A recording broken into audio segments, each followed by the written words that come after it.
Fala, agricultores, tudo bem com vocês? Aqui quem fala é o Guilherme, um dos fundadores do Agrofloresta Rentável, e hoje eu tô aqui para falar para vocês um pouco dessa forrageira aqui do meu lado, que é o nabo forrageiro. Mas antes disso, eu quero falar o que a gente vai ver durante o decorrer desse vídeo, tá? Que é onde que é cultivada essa planta, como a gente pode abusar da grande potência de criação de biomassa, praticamente que é infinita essa biomassa que ela vai nos dar, como a gente pode utilizar ela em outros meios na humanidade, né? E eu vou apresentar para vocês, e os benefícios que essa planta traz pra gente, tá? Então fica aí comigo e não esqueça de deixar seu like, compartilhe o nosso vídeo, seja no Facebook, no Instagram, tá? E sem mais enrolações, bora pro vídeo e vem comigo! Bom, o nabo forrageiro, ele pertence a um grupo de famílias chamada crucíferas. Esse termo crucíferas, ele é um termo antigo, mas ele ainda é aceitável, tá?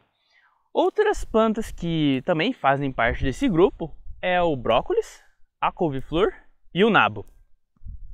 Diferente do nabo, o nabo forrageiro, ele não vai formar aquele tubérculo, mas a gente consegue se alimentar de duas partes dessa planta, através das folhas e também da vagem dela, tá?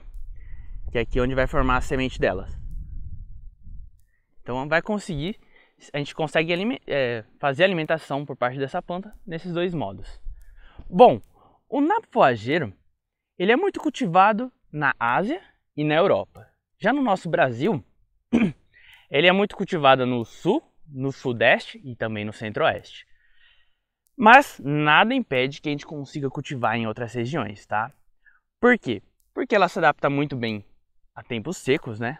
A lugares secos.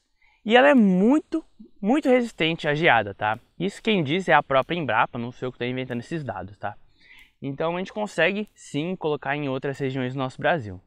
O nabo forrageiro, ele ainda consegue viver e crescer em solos fracos, ou seja, em solos ácidos. Tirando isso, que já é um baita benefício, né? Digamos de passagem, ela consegue chegar a 1 metro até 1,80 m, né, de altura.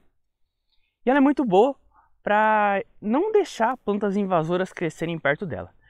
Por quê? Como ela vai ter altura de até 1,80 m nos seus 3 e 4 meses de vida, e ela sementeia muito, conforme eu mostrei as vagens dela, então ela vai tomar conta do local e aí não vai deixar que outras plantas consigam crescer naquele local. Então ela vai ser muito boa para controle de plantas invasoras. Tirando isso, ela tem digamos assim, uma comparação ruim com o capim, ela vai perder. Por quê? Porque se a gente for colocar o capim cresceu, a gente roça ele e o capim vai rebrotar. O nosso nabo forrageiro não, cortou já era. Mas a gente tem um grande benefício, que é a grande quantidade de sementes nessas vagens que vão ter. E que a gente pode tanto deixar ele crescer, sementear aqui no espaço mesmo, ou ir espalhando em outras áreas que a gente quer implantar. Então esse também é um bom benefício dele. E é muito incrível, só por ter essa altura de 1,80 m, é praticamente uma matéria orgânica muito abundante e praticamente infinita, né? Então ela é muito importante para o nosso sistema, para a criação de biomassa. Tirando ainda que se você gosta de ter um enxame de abelha, essa planta vai potencializar muito mais o seu sistema de criação de abelhas para você ter a obtenção de mel. Porque ainda segundo a Embrapa, tá? O pólen dessas flores do nabo forrageiro, ela dá um mel muito mais poderoso, muito mais rico, muito mais nutritivo. Então vale a pena você ter esse nabo forrageiro pelo menos em um pedaço da sua área, né? Porque isso vai te beneficiar bastante, ainda mais se você tira uma renda extra com o mel ou se você vive de abelha, né? Eu ainda vou te dar mais um super benefício. Cara, essas plantas, elas são como um trator vivo, um trator natural. Elas podem chegar a uma profundidade de 2,50 m de profundidade. Vocês não entenderam errado, são 2,50 m, mas eu vou dar uma especificação, porque tudo depende do seu solo, da quantidade de nutrientes disponível, né? Não vai ser todo o solo que ele vai chegar a essa profundidade, mas normalmente pode chegar num metro tranquilo. Isso aí nos seus 4 meses de vida, né? Então note que é um tempo curto, mas é um tempo que essa planta consegue se desenvolver bem. Esses meus nabos forrageiros que vocês estão vendo aqui ao meu lado, eles têm 1 mês. Então eles ainda não chegaram nesse patamar aí, provavelmente nem 1 metro deve ter chegado. Depois a gente vai arrancar uma pra gente ver. Mas só por ter 1 mês de vida e ter, sei lá, tá quase 1 metro por aí algumas, já tá bem bacana a criação de matéria orgânica. Mas falando ainda do trator vivo, a raiz dela é muito agressiva e pivotante, então ela vai penetrar lá no fundo e isso é muito importante. Por quê? Porque essas plantas, elas não fixam nitrogênio, tá? Porém, ela faz um outro papel muito importante. Por que acontece? Quando ela chove na sua terra, geralmente os nutrientes vão lixiviar para o fundo do solo. Só que como esses caras aqui, eles conseguem chegar a profundidades muito grandes, eles vão pegar esses nutrientes que foram para o fundo do solo, vão trazer, e aí quando a gente for derrubar ele para servir de biomassa, aqueles nutrientes que tiveram lá para o fundo do solo vão voltar aqui para a superfície e vão nutrir as nossas plantas que vierem, né? Então vai nutrir o meu milho, vai nutrir o meu mamão, o meu limão. Isso é muito importante, porque geralmente tem plantas que não conseguem alcançar baixas camadas de terra, né? Baixas profundidades. Mas como a gente tem plantas que conseguem fazer esse trabalho, isso diminui muito mais meu tempo, né? Porque vai ciclar e vai fornecer para as outras plantas. Então isso é muito importante também. Lembrando que não sou eu que estou inventando esse dado de profundidade, que ela consegue alcançar 2,50 m. Quem citou isso foi a Secretaria da Agricultura do Estado de São Paulo.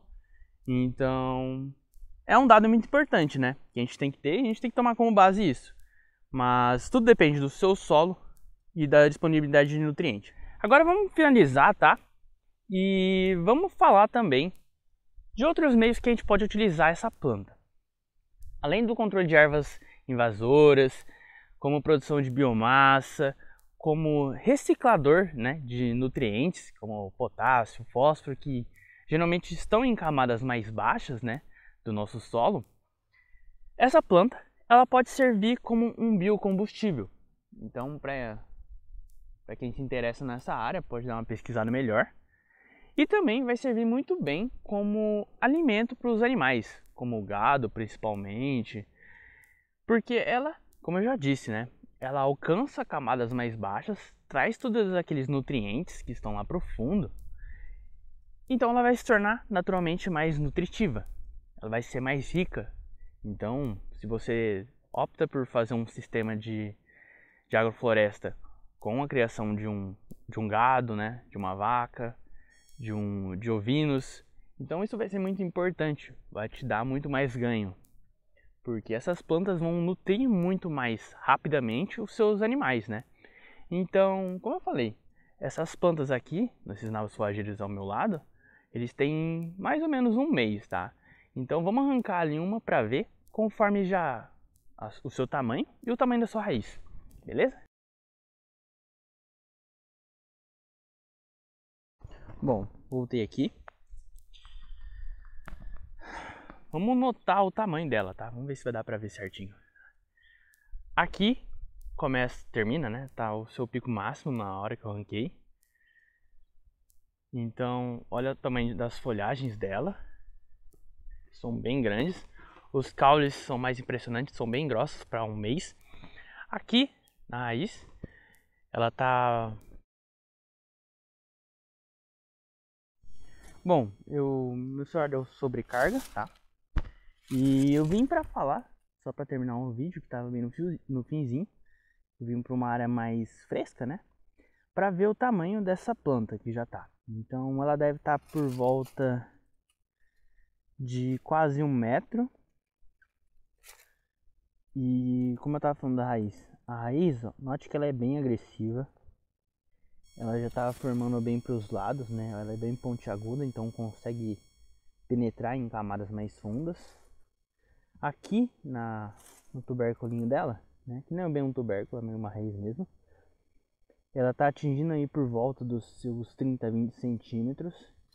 Em um mês atingiu, na verdade passou minhas expectativas. Ó, aqui são as folhas que a gente consegue se alimentar, né? Tem bastante folhas. Então, olha o tanto de vagem que essa planta iria dar. Então ela conseguiria espalhar muito bem, tá? Agora eu vou picotar ela, triturar ela, né? E vai voltar pro solo para ajudar as outras plantas a crescerem, né?